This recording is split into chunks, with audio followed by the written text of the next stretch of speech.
welcome to another session of Under the Magnifying Glass. Here we are. I'd like to talk today about something that I mentioned last week, but I think it's important, and you'll soon realise why it's important. Today the Parish Council of Long Preston, they've resigned.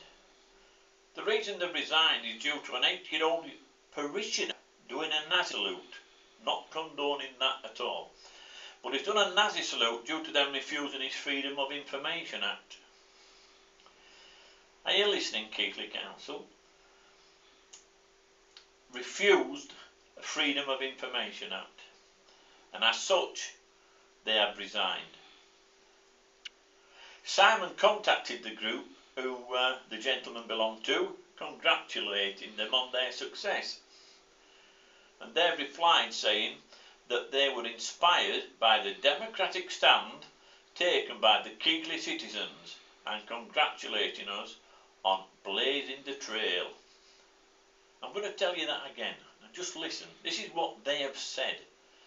They were inspired by the democratic stand taken by the Keighley citizens and congratulating them on blazing the trail. That's you, me and the rest of Cape Town. So well done Cape Town.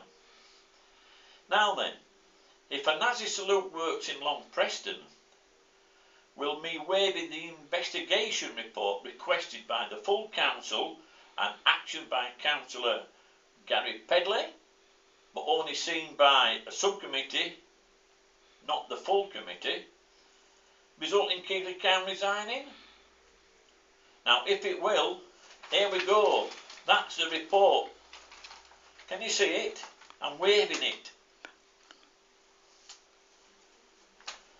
Oh Christ, did I mention the reasons why it was withheld? Well, there's a couple I'll just give you. One, because the conclusions are potentially defamatory. Not my words, theirs. Because the conclusions are potentially defamatory. Dear, oh, that is bad. 2. On the 6th of December, Councillor Metcalfe informed the full council that the report put together by Councillor Pedley had to be handled in a, and I'll say it slowly, a strictly confidential way, in order to avoid any risk to the council by its publication. And just in case you didn't get that, I'll say it again. Strictly confidential way, in order to avoid any risk to the council by its publication. How dare they do that? Councillor Pedley is requested by the full council to investigate. He does an excellent job, one that he should be very proud of. He's produced it and he's handed it in, but it's only been seen by a subcommittee. And then the document was prevented from being circulated. So what we're saying really is, out of 30 councillors, there's only 10 seen it, but they have decided in all the wisdom with the town clerk that this should not be seen by the rest of the councillors that in fact voted for it to be done. Now that is an absolute insult to the rest of the councillors and to the people of Keighley. Now we've read the document and there are a number of these particular ones out there. They will be made public. They have been sent to the appropriate authorities, and it's just a matter of time before they start being made available to the people of Keighley. I would like to say that you're an absolute disgrace, council. Everything you do is a disgrace. Now this isn't the finish of this, because we're going to be going farther into it. But I would warn you that the next one that we're picking up on is Hogs Hole's land. 4.2 acres that was set aside for allotments, and we're badly in need of allotments in Keighley. It was set aside for that, but it was put up for sale in April, May. council, via Mickey Bailey, the clerk, said it wasn't. But we have proof that it was. So what on earth has been going on with Hog Hole's land?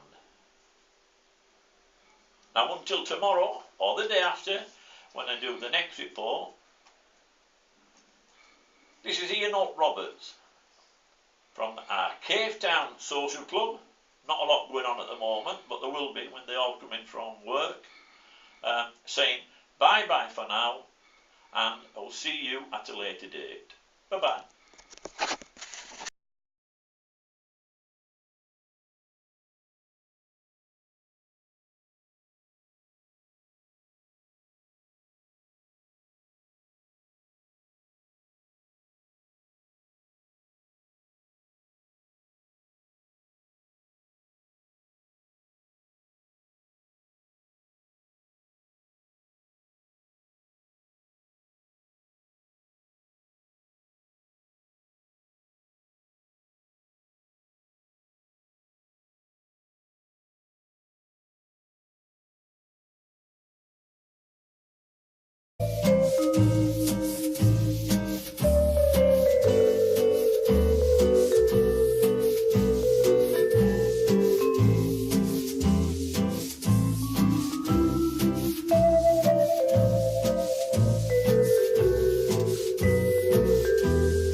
Good evening, Cave Towners, under the magnifying glass.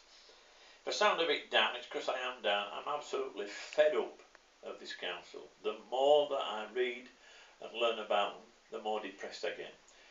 Yesterday afternoon, I left you and I said that we'd be discussing hog oil. Well, we will indeed, but I just would like to say a couple of things.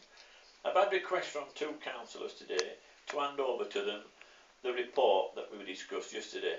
And I've told them that until the Cave Town Council says yes we can, then I will not in fact be doing that. Once Cave Town allows us to do that, and on condition that the councillors are prepared to action it, not just sit on it, then that may be a different thing.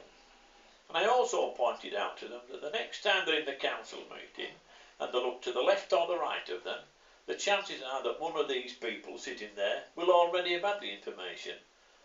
If they've had the information, these are the ones that's prevented these councillors from receiving it. Now, these councillors don't have any allegiance with the colleagues that withheld the information from them. They were elected by the electorate of Keighley, and it's for them that they should be working. So please, get off your backsides and insist that you are given the information. It's your right. You shouldn't have to get it off me. So do something about it. Right, hog oils, and this is another sickening event. In the spring, under Freedom of Information Act on the 30th of April, we asked if the land for sale on Rightmove's website was in fact the councillor's allotments, to which the clerk said no on the 2nd of May 2013. I'll repeat that answer, no. N-O with a capital N and a capital O. Now we'll give the clerk the benefit of the doubt on that at the moment. At the time of the initial inquiry dated 30th of April 2013, the following was on Rightmove's web page. Key features of the land. Currently grazing land. 4.2 acre site. Potential residential building land. Close to recent developments within the last 10 years and close to current developments. Now then, if this land was to be used for building land, was the owner of the land between the allotment and Woodhouse Road approached? And what was his response? Remember, depending on the sale price of the residential dwellings, we may be talking about a £6 million value to the houses that's actually constructed on this site. And as such, if the owner of the land up Woodhouse Road and between the allotment site was aware of this, the asking price obviously would increase.